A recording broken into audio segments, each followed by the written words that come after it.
Hola amigos, bienvenidos a mi canal, Un Camino y una Verdad. Soy Joel y desde acá República Dominicana les mando un saludo a todos ustedes. Les recuerdo, suscríbanse al canal, denle like y activen la campanita para que les llegue el aviso de nuevos videos.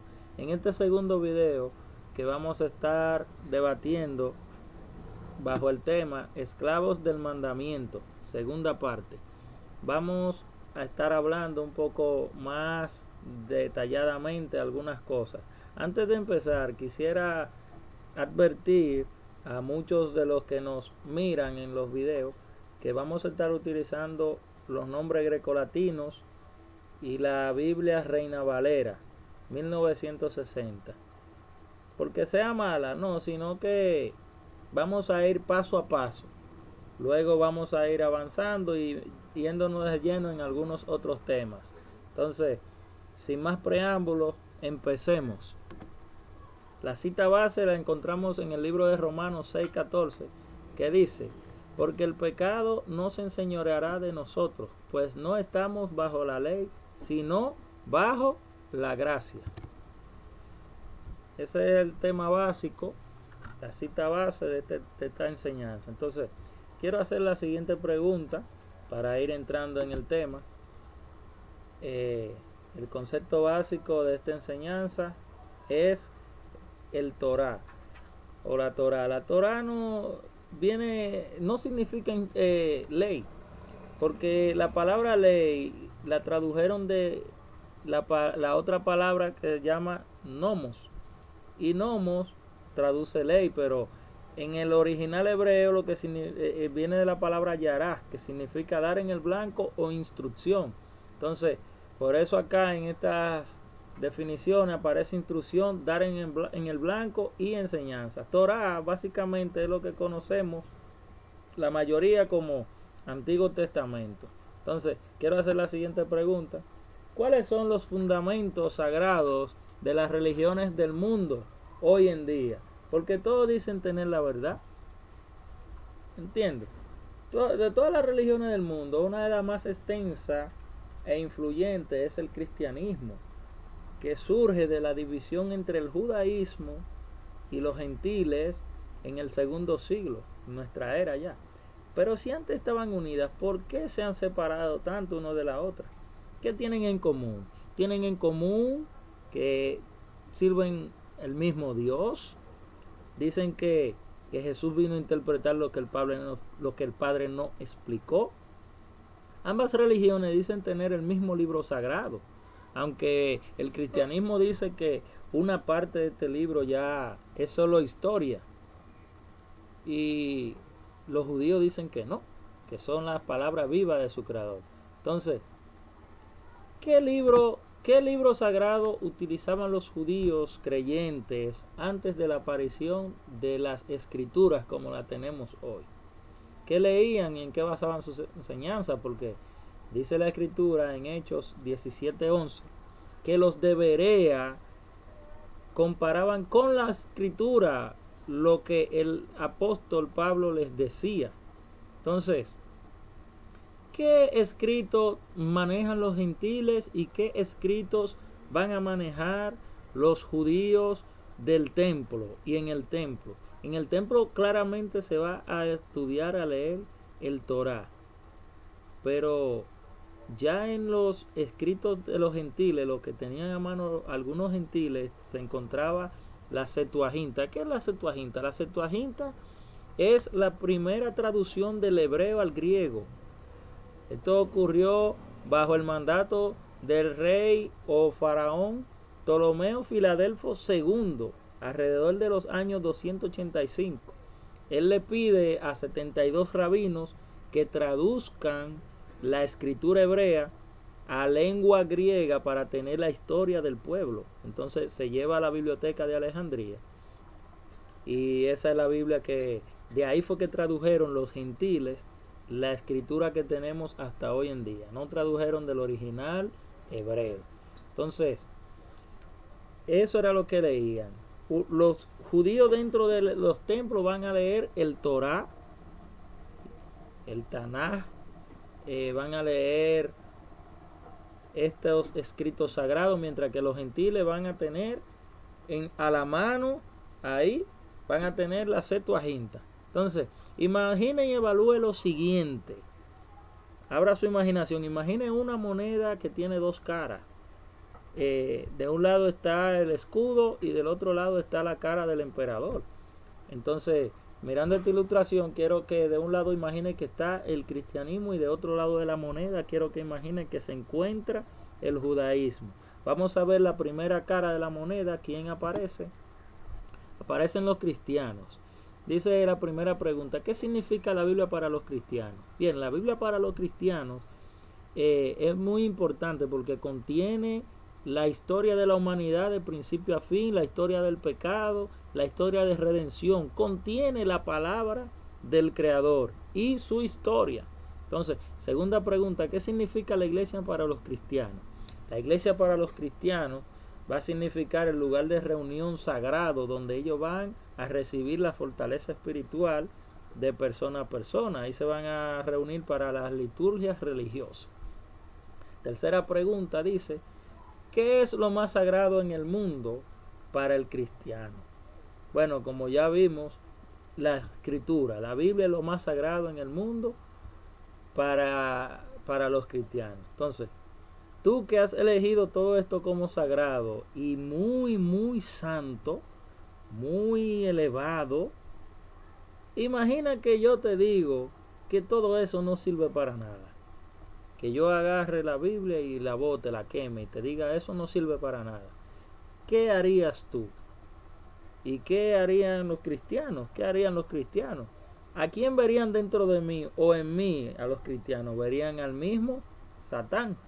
¿Entiendes? Entonces es algo muy fuerte lo que estamos hablando aquí, de cómo la Biblia está para los cristianos. Si yo digo o la declaro inservible, automáticamente me convierto en el anticristo o en Satanás.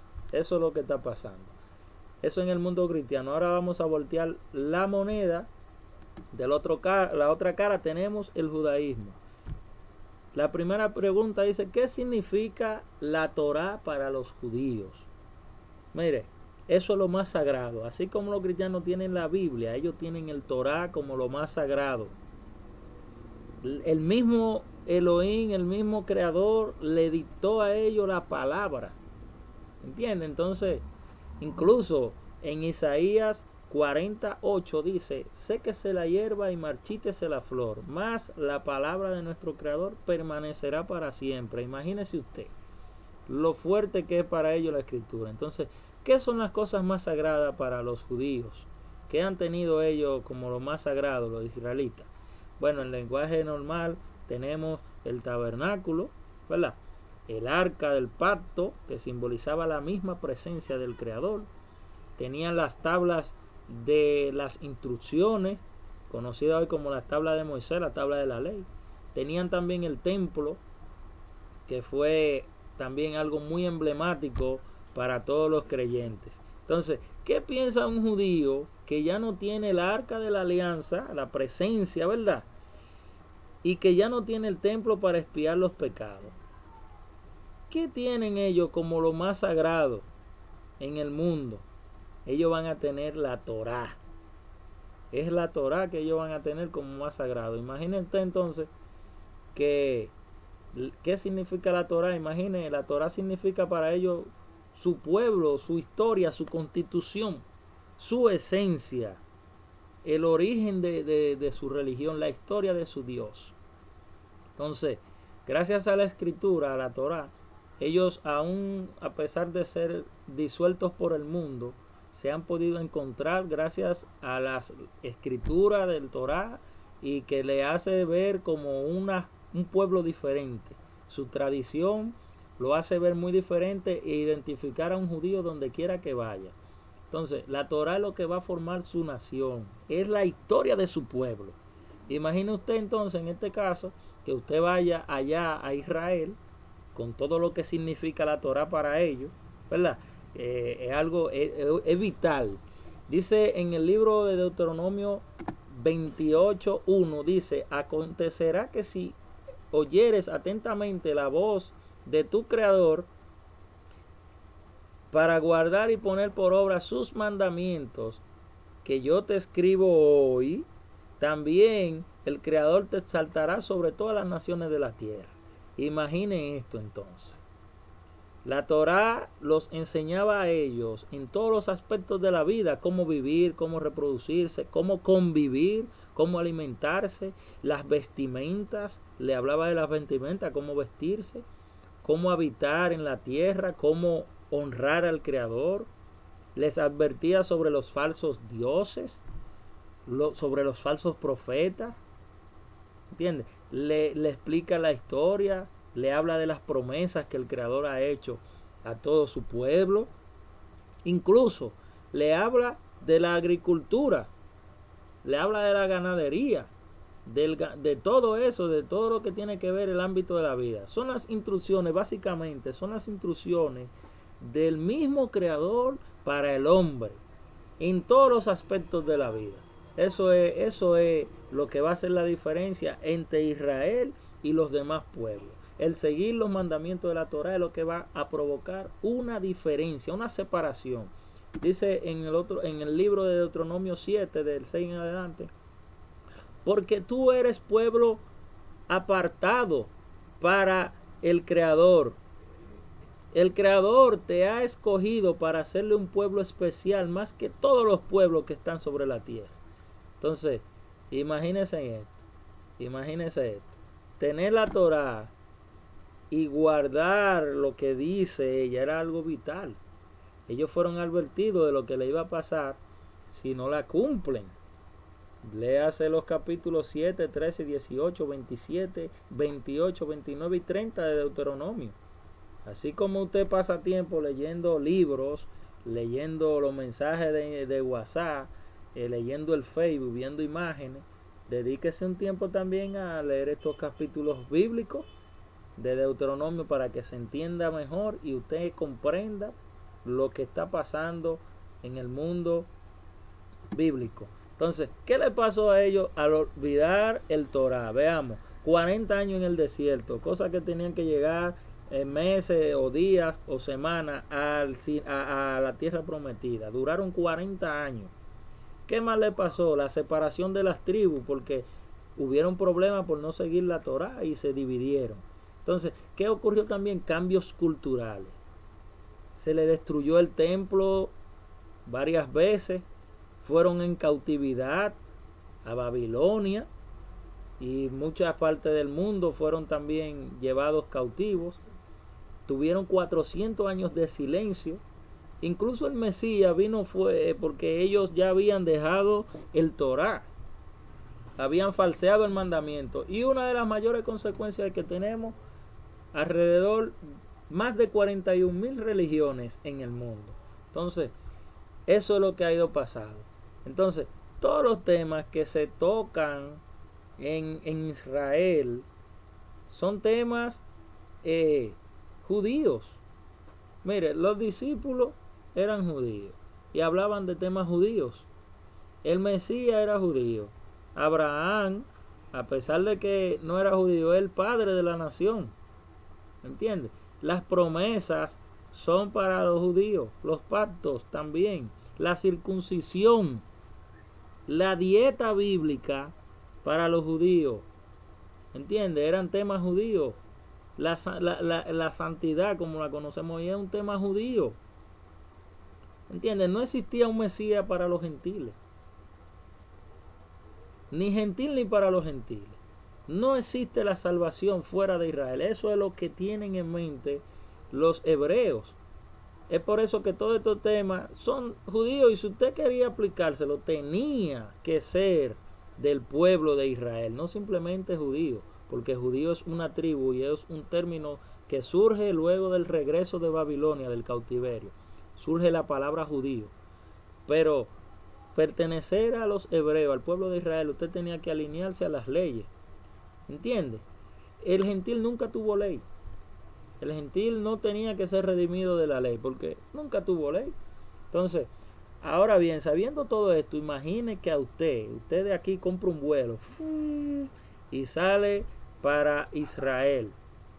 Y al lugar que va, en primer momento es a una sinagoga y entra allá a la sinagoga y le dan la palabra para hablar. Y cuando lo reconocen, aquí viene fulano de tal, viene Joel, y él va a hablar, él va a saludar y va a decir algunas palabras a la congregación. Y me pasan el micrófono. Y lo primero que yo digo es, eso no vale para nada, la Torá.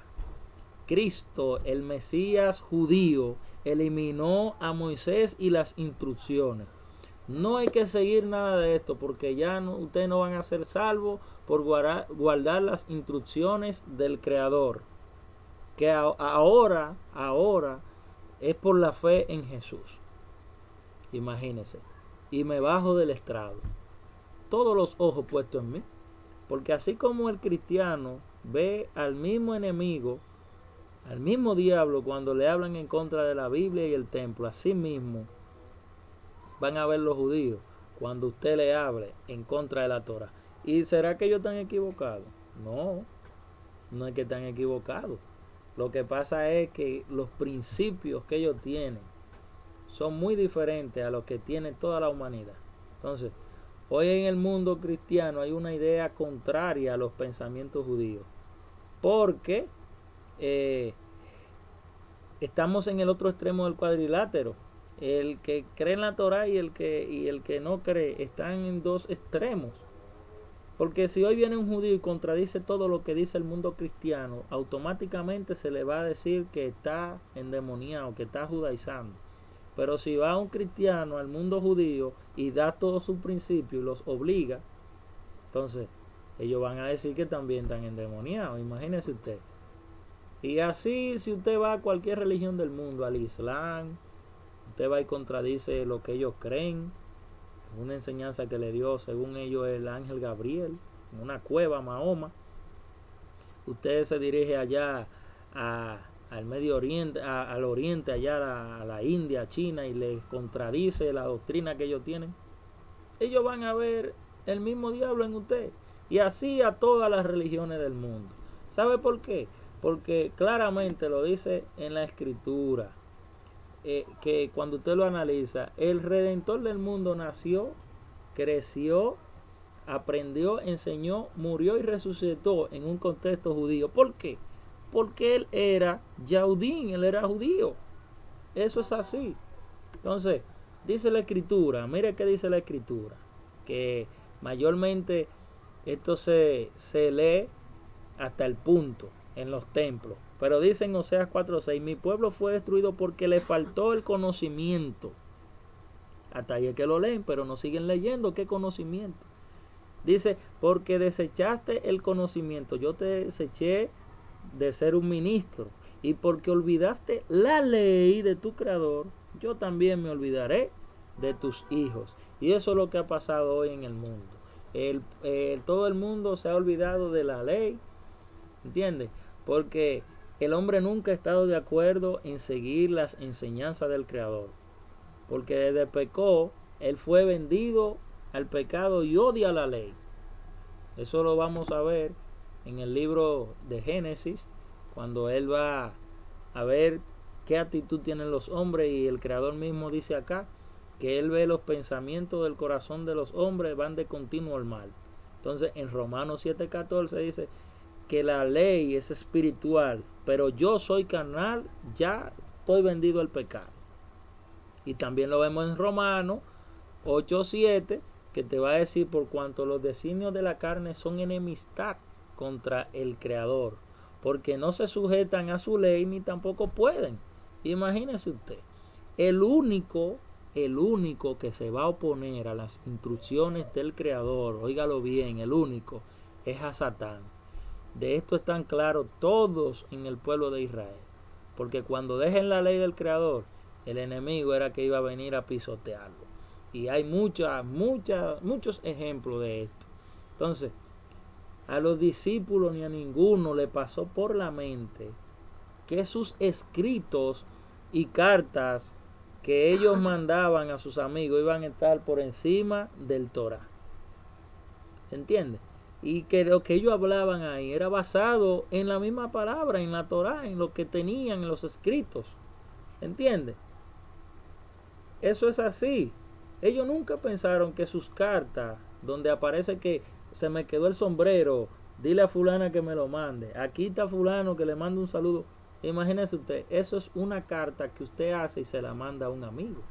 Ahora bien, ellos están explicando el Torah. La iglesia lo ha recopilado para guardar los recuerdos de los discípulos del maestro. Pero hoy en día hemos puesto esos escritos por encima de la palabra inefable del Creador. Entonces, es de suma importancia puntualizar que las ideas de los hombres que han traído las grandes guerras y rencores en la historia de la humanidad. Pero, ¿en qué creen los que creen? ¿En qué estamos creyendo hoy en día? ¿En qué es que creen los que sí creen? Los que están dentro de los templos, ¿qué es lo que están creyendo? ¿Y en qué creen los que no creen? Los que están fuera del templo, ¿en qué creen ellos? Entonces dice un argot popular: al humilde se le dice una vez, más al sabio más de 100 veces. El que cree saberlo todo ignora la sabiduría, más el que deja una ventana abierta deja entrar la verdad y echa fuera la mentira. Mire, para encontrar la verdad hay que estar en un proceso de constante búsqueda. El que tiene la verdad no puede tener miedo a las preguntas. Ya usted encontró la verdad. Cualquier pregunta que surja, usted tiene la respuesta. Pero ahí le pregunto yo, ¿hay una verdad absoluta? ¿Hay un creador verdadero y una religión verdadera? Porque hay muchas personas que dicen que no hay una verdad absoluta. Entonces, para encontrar la verdad en la religión, ¿sabe qué hay que hacer? Usted tiene que dejar de lado sus opiniones, porque hay gente que opina por encima de la escritura. Tiene que dejar de lado sus puntos de vista también. Tiene que dejar de lado sus creencias emocionales, y poner en práctica el sentido común. Porque si el Creador habló, Él debe explicar lo que dijo. Eso es lo que está pasando. ¿Te entiende? Entonces, los que se levantaron contra las instrucciones del Creador o sus leyes fueron siempre los pueblos gentiles y sus gobernantes. Nunca los judíos sintieron que la ley era una carga. Para el gentil sí, porque el gentil nunca ha querido someterse a la ley del Creador. Para el gentil sí es una carga, pero para el hebreo no. Para el israelita no, porque ese es el estilo de su vida que él va a llegar. ¿Entiendes? Entonces, todo lo que se han opuesto a la ley del Creador, o a las instrucciones, perdón, porque hay que ir eliminando la palabra ley, a las instrucciones del Creador, fueron siempre enviados emisarios de Hasatán. Incluso aquí vamos a ver unos nombres. Mire, Balac, un emisario de Satán que va a maldecir al pueblo hebreo. Amán, te lo lee en el libro de Esther, que él habla que los hebreos son un pueblo diferente y que no siguen la ley, que no le conviene al imperio dejarlo vivir. Antíoco Epífanes IV, busque la historia de Antíoco Epífanes. Lo que hizo, se opuso a la ley totalmente, al nombre del Creador, prohibió la circuncisión, guardar el día de reposo, leer el Torá, e impuso el idioma griego. Prohibido eso. Alejandro Magno también helenizó toda la parte de Israel, de Judea, ¿entiendes? El general Tito, que destruye el templo. Nerón, que quemó la ciudad. Entonces, quiero hacer una pregunta entonces. ¿Cuál es el nuevo pueblo levantado contra las leyes del Creador en nuestro tiempo? Piense eso. ¿Cuál será ese pueblo? Entonces, es interesantísimo notar que cuando usted le pregunta a un cristiano qué es la ley, hermano, no saben o no están seguros de saberlo. Te dicen los sacrificios, eso es la ley. Otros te dicen que los mandamientos. Otros no saben enumerarlo ni siquiera. Tú le dices enuméramelo y no te lo enumeran todo. Eso es lo que está pasando. Es decir, que ellos asumen que algo fue eliminado, pero no saben en realidad, no saben qué es la ley, dicen la ley, pero no saben qué es la ley. Porque así es la actitud del hombre. Decimos algo porque la mayoría lo acepta como verdadero, eso es lo que pasa. Entonces, los líderes por miles de años han enseñado que la ley fue eliminada y que los feligreses y también han sido libres de esta ley. Los feligreses, claro, le van a creer lo que dicen. Le van a creer, por favor, pueblo del Altísimo, creyentes en la palabra. Es necesario que tengamos un poco más de responsabilidad con nosotros mismos. Esto es cuestión de vida o de muerte, de salvación o la perdición perpetua.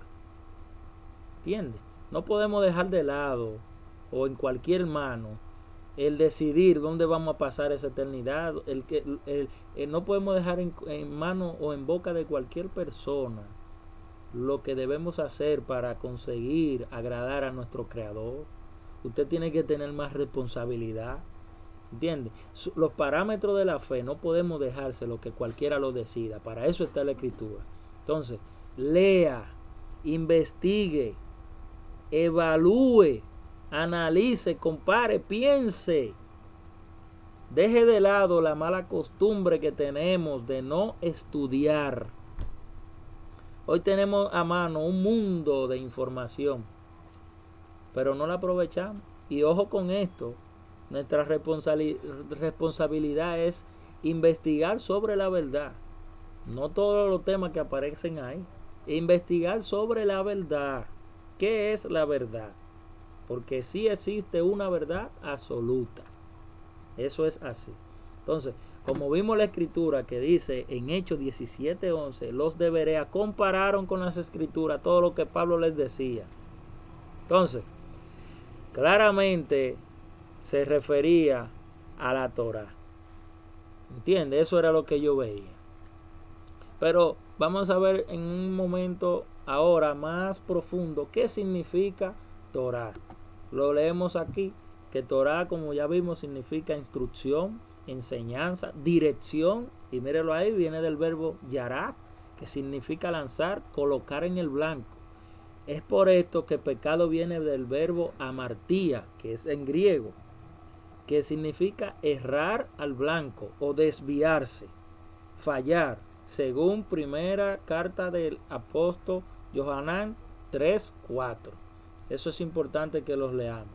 Y algo que no podemos dejar de mencionar es que según la tradición, la Torá tiene 613 instrucciones, agrupados en 248 positivos y 365 negativos. 369 se aplican hoy y 126 positivos y 243 negativos. ¿Entiendes? Los que se aplican en todo el mundo sin importar su condición son 270, 48 positivos y 222 negativos.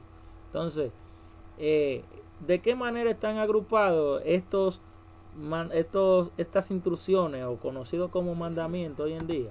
De la siguiente manera: morales, ahí usted ve la definición que va desde amor, justicia, misericordia, perdón, honestidad. Leyes civiles, justicia, administración, situaciones de tierra, esclavos. Tenemos también leyes dietéticas, como son las comidas, lo que son animales puros e impuros. Y el otro grupo es las leyes ceremoniales, los Shabbat, las fiestas, las ofrendas, los sacrificios, purificaciones, limpiezas, sepelios. Entonces, todo lo que tiene que ver con el templo y el sacerdocio totalmente no se cumplen hoy, porque recuerde que todo ha sido ya cambiado por nuestro Redentor y Mesías, pero no todo eso ha sido eliminado. Ojo con esto, lo vamos a ver en otras enseñanzas que ha sido eliminado y que no. Recuerde esta cita base en la segunda carta de Kefas 1:20, dice: entendiendo primero esto, que ninguna profecía de la escritura es de interpretación privada como están haciendo muchos. Ah, no, yo creo esto, yo interpreto esto, no. Porque nunca la profecía fue traída por voluntad humana, ¿entiendes? Sino que los santos hombres fueron hablaron inspirados por el mismo Creador, por el mismo Ruach, el mismo Espíritu Santo, ¿entiendes? Entonces, te hago la pregunta, ¿estás dispuesto a evaluar tu fe, a probar si lo que crees es verdadero? ¿Verdadero o falso? Si lo que crees es palabra del Creador o son simplemente tradiciones de hombre. Eso es importante porque mira que dice la Escritura, Lamentaciones 3:40. Escudriñemos nuestros caminos y volvámonos y busquemos a el Creador. Y en 2 de Corintios 13:5 dice, examínense ustedes mismos para ver si están en la fe. Pruébense ustedes mismos. O no se conocen ustedes mismos. Entonces, algo que tenemos que tener en cuenta es que tenemos que seguir las instrucciones del Creador. Entonces, más adelante nosotros vamos a seguir viendo estos temas. Esta parte, como ya dijimos, que fue titulada Los mandamientos del Creador, es lo que estamos hablando. Entonces, esclavos del mandamiento, el tema, pero es una pregunta, ¿verdad? Porque hay que hacerlo como pregunta para desglosarla. Entonces, ya ustedes saben, este tema va a continuar. Esta es la segunda parte. Denle like al video, suscríbanse y activen la campanita para que le llegue el anuncio de nuevos mensajes. Paz y bendiciones.